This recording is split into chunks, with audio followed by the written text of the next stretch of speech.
مجھے یہ بتائیں کہ اس وقت ملتان میں جو ضمنی الیکشن ہو رہا ہے، یوسف رضا گیلانی صاحب نے یہ نشست چھوڑی ہے، آپ کیا دیکھ رہے ہیں اس نشست کے اوپر؟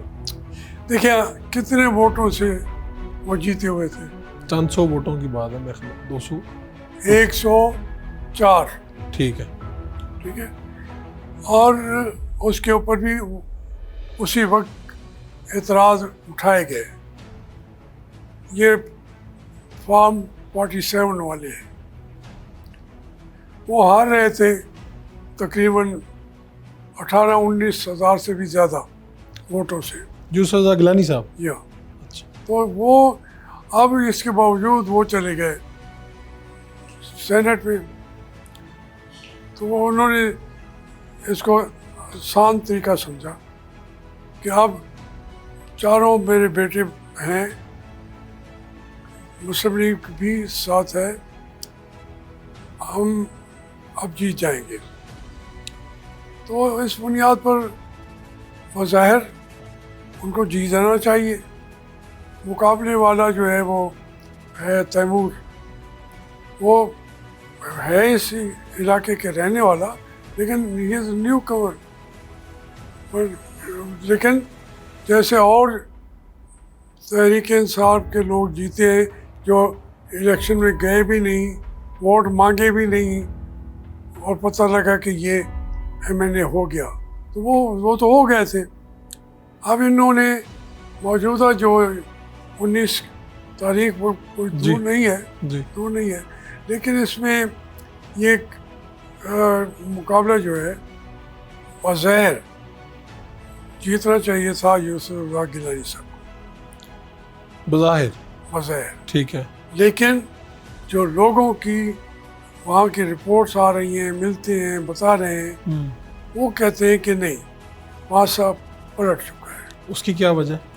اس کی وجہ ایک تو وہی عمران خان ہے، پارٹی ووٹ، وہ جیل کے اندر بیٹھا ہے، اور یہ علاقہ بھی بہت زیادہ شہری ہو گیا ہے، اور اس میں اس کے علاوہ تو کوئی وجہ ہی نہیں ہے.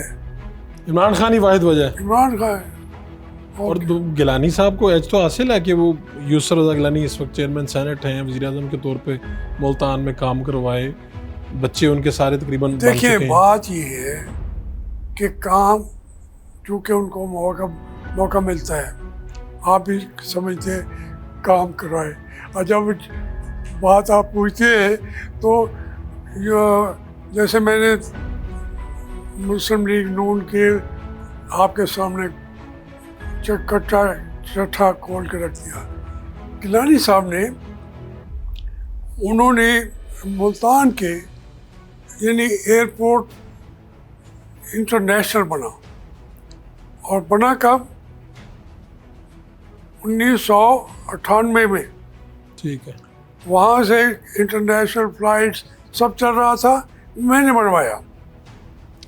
اچھا، میں کوئی لکھا ہی وہ ہوتا تھا ملتان انٹرنیشنل ایئرپورٹ 1998 میں. اب اس کے بعد ایک آن گوئنگ پروجیکٹ تھا، وہ چلتا رہا. اس پہ پرویز مشرف کے دور میں بھی 2 ارب روپیہ انہوں نے بھی لگایا. لیکن جن کے نقشے ہر ایک چیز وہ شروع میں ہم نے بیٹھ کے بنائی، اور پھر اس کے وہ فلائٹس انٹرنیشنل چلا دی گئی.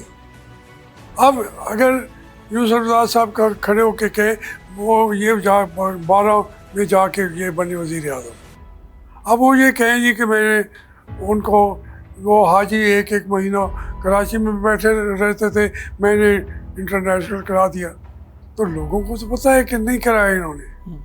تو آپ یہ سمجھتے ہیں کہ کام اگر ہوئے بھی ہیں نہیں بھی ہوئے تب بھی اس سے فرق نہیں پڑے گا؟ اس سے فرق بھی نہیں پڑے گا. اور شہری حلقہ ہے، لوگ عمران خان کو ووٹ دیں گے.